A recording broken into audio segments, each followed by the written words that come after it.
Here is a 2024 Land Rover Defender 110 xDynamic SE in Fuji white over acorn, over lunar, and lunar interior. What's new this year with some comparable rivals? I'm Anthony from Hawkeye Rides, and these are some of the things we're going to touch bases on with some pros and cons. We have the electronic air suspension, which will increase your clearance to 11.5 inches and give you better fording through depth by 2 inches, and that's going to increase to 35.4 inches. When you're getting a Defender, these are some of the things that I personally would do. When I was looking to option one of these vehicles for my SUV, I was thinking, you know, if I buy this, I'm going to take it off-road, and up front, you got the LED headlights and daytime runnings. 8.5 inches comes standard with this air suspension. When you do the coil springs, it'll be a 9-inch standard suspension, but you will not be able to raise it up. The gloss black elements on the lower Defender badging. We have the terrain response, and underneath this long hood houses the 3.0 liter inline 6-cylinder producing 395 horsepower and 406 pound-feet of torque paired to a 8-speed ZF automatic transmission. With this power, you can tow up to 8,200 pounds. You can put over 200 pounds on the roof rails, and to distinguish a Land Rover, you have to have the 2-color scheme, so the gloss black on the whole roof with the safari windows, the Fuji white in between, and the gloss black to just polish it off. And what makes a Land Rover more unique is these upgraded 22-inch 5-spoke gloss black alloy wheels, unibody D7 platform design, no more body over frame. This is 3 times lighter and stiffer than your traditional body over frame. Taking this off-road because you're going to be using the terrain response, 17 mpgs for the city, 20 mpgs for the highway. It's not going to sip fuel, but the 0 to 60s in the 5-second perimeter and a top speeds over 110 miles per hour. This is a box on wheels. 110 is going to illustrate the wheelbase. The 130 gives you the option for a third row, and for 2024 they have the option for the delete,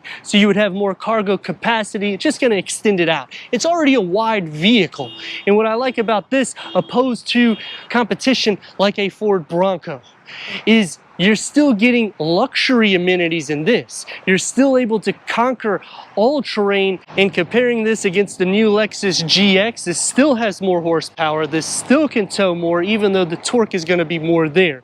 The rear keeps a simplified look. The classic LED tail lights, the recovery hooks, front and rear parking sensors, a 360-degree reverse camera. The V8 will have the exhaust that's exposed, which I have a review on the 90 model, and it is one of my favorite variants. You still have plenty of room in the back seats, even if you have a family of 5 like I do. I like the spare tire back here. You would want to change these wheels if you're really wanting to take it off-road. Cargo, 27.1 cubic feet. I raised it to the highest level, which I'm going to show you what you can do. You have some storage in the door pocket. You can lower the suspension as well from the back. And underneath the floor, you're going to have some storage.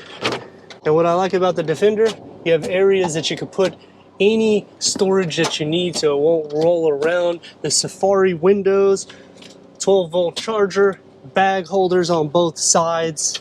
Split fold the rear bench at a 60-40 split, and it will go completely flat. You just have to pop out the seat. That will maximize the cargo, and what I mean by that is you have to come back here, open this up, take the headrest off in order to have the flat floor. We need to go inside and start up this thing so you can hear that exhaust note.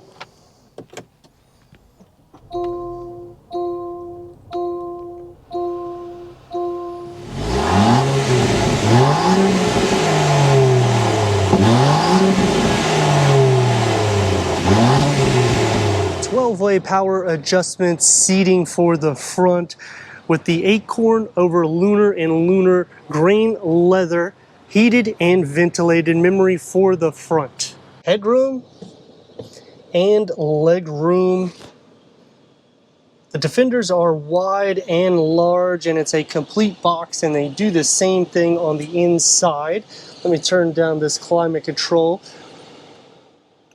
which these are multi-use buttons, as you saw. So you push in for your ventilated heated seats, you push out, and this will be either for your terrain response on this side, which has eco, comfort, gravel, mud, sand.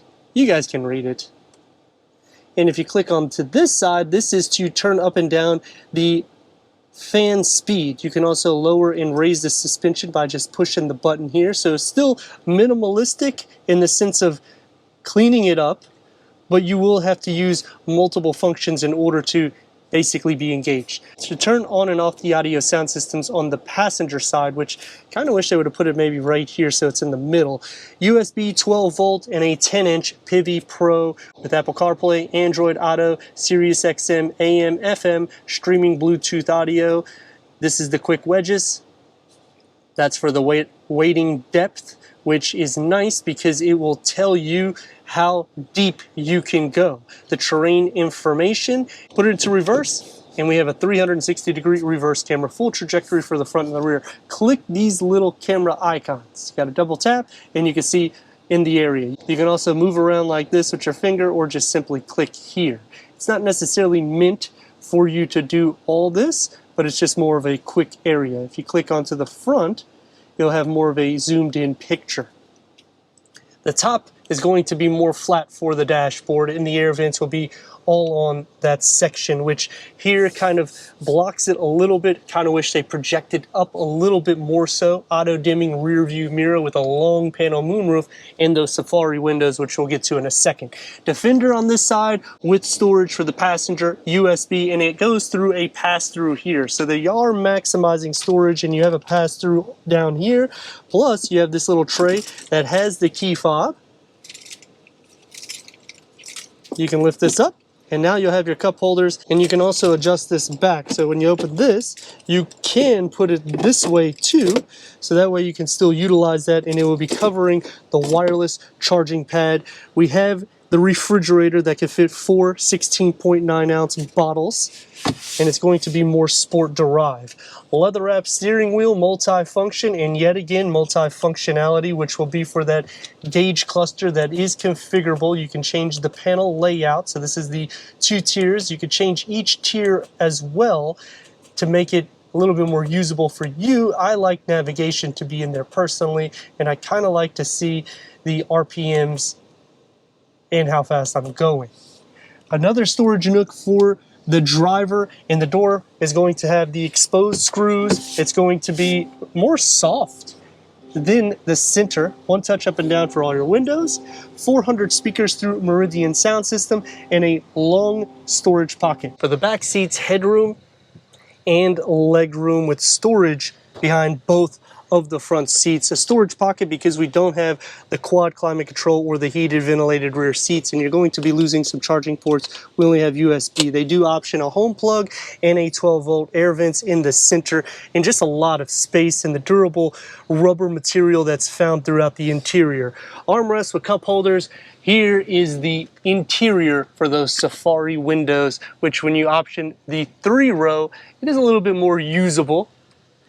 And the door is going to have the same materials in the front, so it is soft to touch where it needs to be. And a smaller storage pocket. The floor is not completely flat. However, it's such a wide vehicle, you have your own feet space. You have your own butt and shoulder space.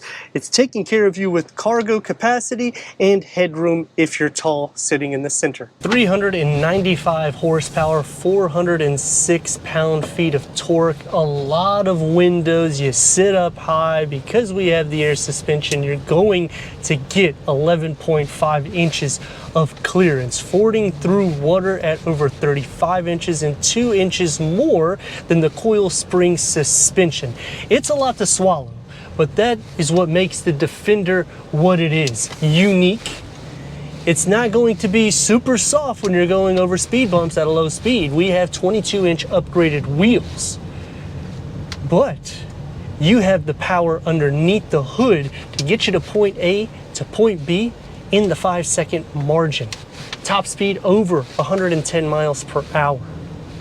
And this is a box on wheels.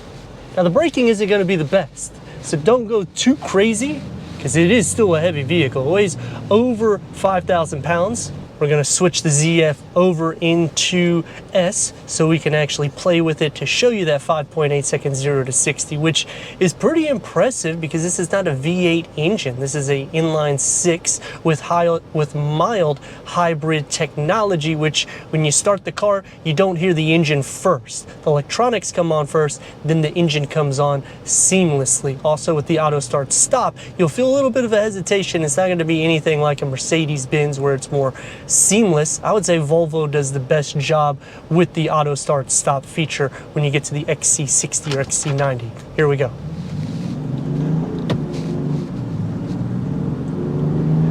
Just wanted to change gears for me too quick. The exhaust filters in a little bit. Super quiet though. I mean, it's not library quiet, but it's almost there. And I'm not trying to stress, but it's a box. So the sound deadening is bulletproof. And this is what I mean by the brakes. Look at this.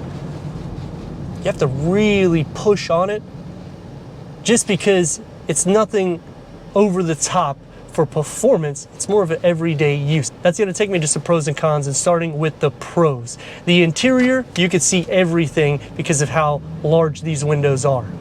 Give it a second.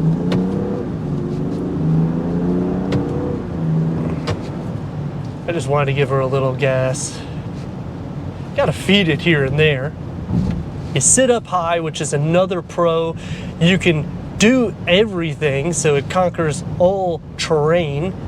And you're hovering around an $80,000 price point, which when you're considering alternatives, something that is comparable to this, you can get the base Land Rover 90 and you'll be in the $60,000 price point. Going against the Lexus, I will say really the only major benefit on the Lexus is you're getting more torque, so it's going to throw you back more, but you have a V8 option here, which they don't option that anymore for the new GX. Some other pros, one of the best in class for towing. Payload is good. You can fit over 200 pounds on top of this roof, in which you can retro it and put a bed up there.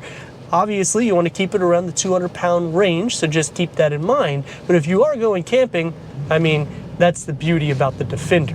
Because it's so boxy and they didn't really cut corners on that interior, you have so much headroom, so much width, and storage is everywhere, which makes it class leading, because when you go into Lexus, they're going to kind of not have as much. Here you have so many areas that you can put things, but the major con that I see with the Defender is just like anything for Land Rover, you have to option packages in which it will escalate the price. You will not get air suspension standard. You got to pay extra for it. You will not get quad climate control or heated ventilated rear seats.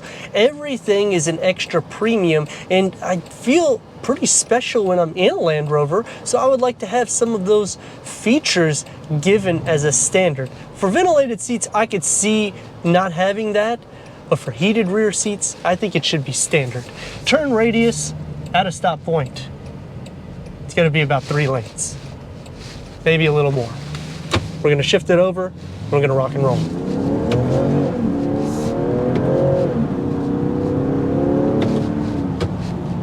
I mean, it's ready to go. That's the biggest fun factor about this vehicle. When you option the inline 6 opposed to the inline 4-cylinder, you have a lot of power. It really is the sweet spot for the Land Rover. The V8, don't get me wrong, there's no question about it. It's one of my favorite variants. It's quiet, it's composed, and the engine refinement has a lot of power, in which it's insane that they even offer that in this car, because what are you going to be doing if you do off-road? You're going to just jump. Some other benefits to the car is you can option it as a 5-seater or a 7-seater, in which this year for 2024, the 130, you can delete the 3rd row seat. I wouldn't delete it personally because you still have the cargo capacity if you fold the seats down. However, I can see people doing that because that's an option to get more cargo capacity, because you're wanting something like a Grand Wagoneer, but in a Land Rover. Another cool feature is this car has been built to leave the windows and doors completely open in sub-degree weather. That's why it's a durable rubber material. And the Windsor leather that is implemented in it can withstand those freezing temperatures. You're not going to see this in other variants, but let me know your thoughts in the comments. And if you're new to the channel, consider subscribing. Check out the next video, merchandise, website, and Instagram. Leave a comment and a like, and I'd like to thank Land Rover Tampa for giving us this 2024 Land Rover Defender for our car review.